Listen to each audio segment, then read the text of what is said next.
Amigo querido, neste estudo veremos um assunto que confunde a muitos cristãos. Sabe que existe gente sincera que acha que depois da morte de Cristo já não é mais necessária a obediência aos mandamentos de Deus. E o argumento é que porque os mandamentos foram cravados junto com Cristo na cruz do Calvário. O problema é que há vários textos da Bíblia, especialmente de São Paulo, que poderiam dar a entender o que estas pessoas afirmam. Veremos alguns desses textos. Mas antes, precisamos entender que Paulo escreveu as suas epístolas para uma igreja que estava nascendo. A maioria dos novos membros era gente do povo judeu que se converteram ao cristianismo. Essa maioria trazia o mesmo problema dos fariseus. Eles davam muita importância demais à letra da lei, esquecendo o espírito dos princípios. Bom, isso nós já consideramos em estudos anteriores.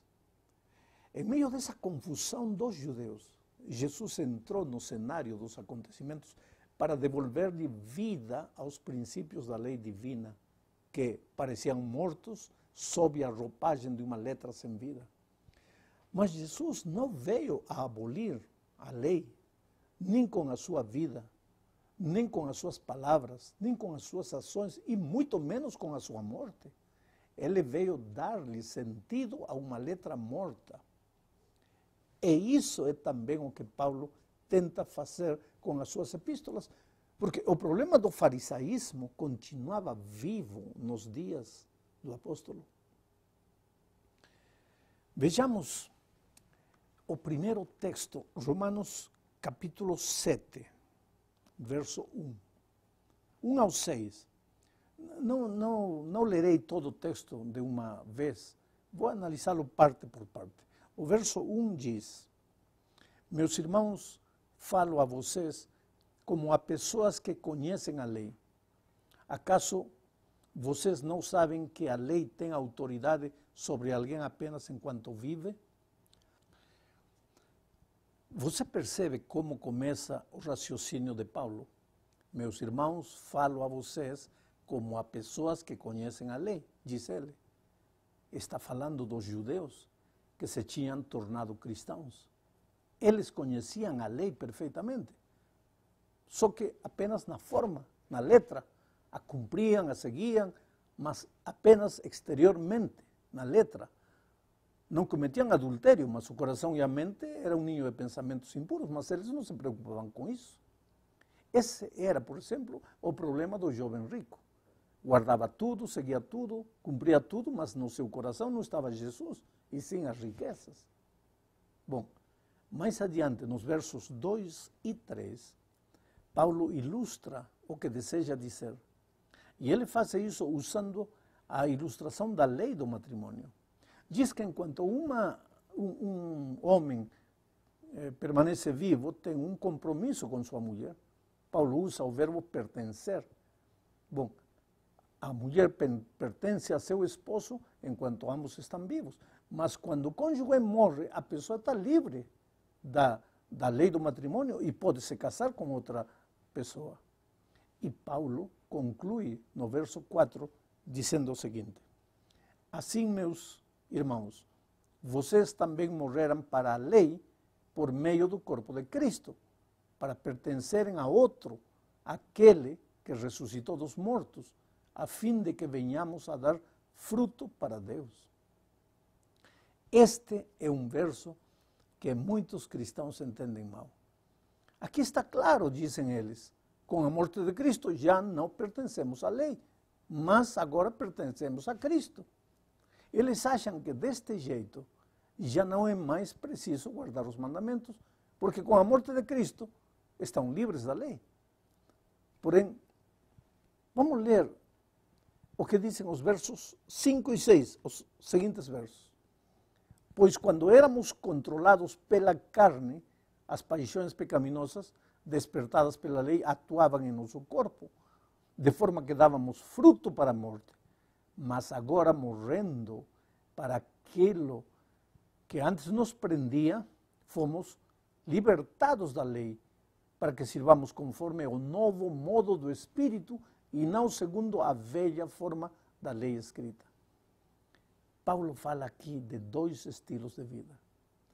Antes de conhecer Jesus e de aceitar a sua mensagem, vivíamos escravos da carne e seguíamos as paixões pecaminosas da carne, diz ele. Mas agora, morrendo para aquilo que antes nos prendia, fomos libertados da lei para que sirvamos conforme o novo modo do Espírito e não segundo a velha forma da lei escrita. Os que morremos ao domínio de quem? Ao domínio da carne. Esses que morremos ao domínio da carne, estamos livres da lei. De que lei? Da velha forma da lei escrita. E para quê? Para que sirvamos conforme o novo modo do Espírito. Aqui se confirma o que já dissemos muitas vezes. Jesus não veio para anular a lei, mas sim para livrar-nos da escravidão do viver apenas preocupados em cumprir a letra, esquecendo o espírito dessa lei eterna. Jesus deseja que a sua lei não esteja escrita apenas em tábuas de pedra, mas no coração. Não quer que obedeçamos somente porque a lei diz, mas porque o amamos. Aquele que obedece só porque a letra diz, evitará cometer adultério e com isso pensará que já guardou a lei. Mas aquele que obedece porque ama Jesus, além de não procurar uma mulher estranha, evitará olhar as mulheres para cobiçá-las. Quem vive na letra não matará ninguém, mas quem vive no Espírito, além de não tirar a vida de ninguém, amará o seu próximo como a si mesmo. O espírito da lei é muito mais amplo que a simples letra. Na segunda parte deste estudo, analisaremos a palavra condenação. Precisamos ler Romanos 8, 1 e 2. Portanto, agora já não há condenação para os que estão em Cristo Jesus. Porque por meio de Cristo Jesus, a lei do Espírito de vida me libertou da lei do pecado e da morte. As pessoas que acham que a morte de Cristo nos libertou da obediência à lei de Deus, usam este texto para afirmar que a lei do Espírito de vida nos libertou da lei do pecado e da morte. E que, portanto, nenhuma condenação há para os que estão em Cristo Jesus. Agora, quando eles afirmam assim, estão chamando a graça da lei do Espírito e aos 10 mandamentos da lei da carne. Agora, esta é uma interpretação muito particular do texto, completamente fora do contexto. Não é bíblica, embora está sendo tirada de um texto bíblico. Porque, querido, para entender o que Paulo está dizendo aqui, é preciso ler todo o capítulo 7 e depois continuar lendo o capítulo 8. Então, teremos o quadro completo. Paulo não se refere aos princípios da eterna lei de Deus. Ele está falando das duas leis que governam o ser humano. A primeira lei é a lei da carne, a tendência pecaminosa com a qual todos nascemos e que nos leva a andar nos caminhos da carne e a produzir os frutos da carne, que são os atos pecaminosos. A segunda lei é a lei do Espírito, que nos leva a andar nos caminhos do Espírito e a produzir os frutos do Espírito. A pessoa que só conhece a letra da lei, mas que não conhece Jesus, anda no caminho da carne, mesmo guardando a lei. Mas a pessoa que conhece e aceita Jesus como seu Salvador, anda no caminho do Espírito e guarda a lei. Paulo deixa isto claro em Gálatas 5, versos 16 ao 18, diz: por isso digo, vivam pelo Espírito, e de modo nenhum satisfarão os desejos da carne. Pois a carne deseja o que é contrário ao Espírito, e o Espírito o que é contrário à carne. Eles estão em conflito um com o outro, de modo que vocês não fazem o que desejam. Mas se vocês são guiados pelo Espírito, não estão debaixo da lei. Paulo, querido, não diz que a lei já não existe, se somos guiados pelo Espírito. Diz que já não estamos sujeitos, já não estamos escravizados. Por quê? Porque aqueles que não conhecem Jesus e não andam no Espírito são pobres escravos da carne. E então a lei os condena. A lei só condena ao transgressor, mas nunca a pessoa obediente. Somente condena aquele que anda nos caminhos da carne, não condena aquele que é guiado pelo Espírito. Por isso, nenhuma condenação há para os que estão em Cristo Jesus. Vamos agora na terceira parte. Falaremos aqui do poder da lei, da força da lei. Tem vários textos que aparentemente criam um pouco de confusão. Um deles é 1 Coríntios 15, 56. Diz assim: o aguilhão da carne é o pecado e a força do pecado é a lei. Em que sentido a lei é a força do pecado? Como é que a lei dá força ao pecado? É uma pergunta interessante. Mas vamos para outro texto, aparentemente complicado. É um que já vimos na primeira parte deste estudo. Romanos capítulo 7, verso 5. Pois quando éramos controlados pela carne, as paixões pecaminosas despertadas pela lei actuavam em nosso corpo, de forma que dávamos fruto para a morte. Em que sentido as paixões pecaminosas são despertadas pela lei? Em que sentido? Vamos a outro texto. Romanos capítulo 7, versos 8 a 10. Mas o pecado, aproveitando a oportunidade dada pelo mandamento, produziu em mim todo tipo de desejo cobiçoso, pois sem a lei o pecado está morto. Antes eu vivia sem a lei, mas quando o mandamento veio, o pecado reviveu e eu morri. Descobri que o próprio mandamento destinado a produzir vida, na verdade produziu morte. Em que sentido, sem a lei, o pecado está morto? Bom, todas estas aparentes incoerências desaparecem quando entendemos o propósito da lei. O propósito da lei é apenas mostrar o pecado. Romanos 7, 7 diz isso. Que diremos então? A lei é pecado? De maneira nenhuma. De fato, eu não saberia o que é pecado a não ser por meio da lei, pois na realidade eu não saberia o que é cobiça se a lei não dissesse não cobiçarás. Você vê, meu amigo, a lei define o que é o pecado, explica o pecado, mostra o pecado. Como você saberia que roubar é pecado se a lei não dissesse não roubarás? Nesse sentido é que a lei lhe dá força ao pecado, mostra as paixões da carne, e sem a lei o pecado estaria morto, porque o pecado é a transgressão da lei, e se não houvesse lei, pues não haveria pecado. A lei não é esse monstro que muitos acham. Não pode ser má se nasceu na mente de Deus, mas pode ser fatal para o transgressor, porque Paulo diz: então percebi que o mesmo mandamento que devia dar-me vida me levou para a morte. Entramos agora na quarta parte. Aqui falaremos de para que não serve a lei. Ela serve para mostrar o pecado, mas em outro sentido ela é incapaz. ¿Incapaz de quê?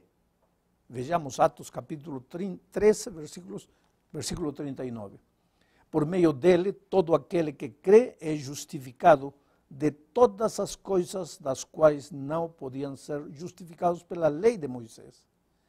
A lei é incapaz de justificar, incapaz de salvar, incapaz de perdoar, porque a lei só tem o propósito de mostrar o pecado e fazer-nos sentir a necessidade de Cristo. Por isso Paulo diz que a lei é o tutor que nos leva a Cristo. O propósito da lei é somente mostrar-nos a mancha de nosso pecado, enquanto o propósito da graça é salvar-nos do pecado. Agora, querido, se invertermos a ordem das funções, cairemos num problema terrível. Veja, o propósito dos meus olhos é enxergar e dos meus ouvidos é ouvir. Agora, se eu desejo enxergar com os ouvidos e ouvir com os olhos, vou me criar terríveis problemas. Assim de simples. Não há motivo para confundir as coisas. A lei mostra o pecado e a graça salva. Se tentar me salvar guardando os mandamentos, vou cair no abismo do legalismo. Mas se achar que por salvar-me pela graça estou livre da lei, vou cair no deserto do liberalismo barato e libertino. Paulo é categórico ao afirmar da ineficácia da lei para a salvação. A lei não salva. Gálatas 3, 10 e 11 diz: já os que se apoiam na prática da lei estão debaixo de maldição.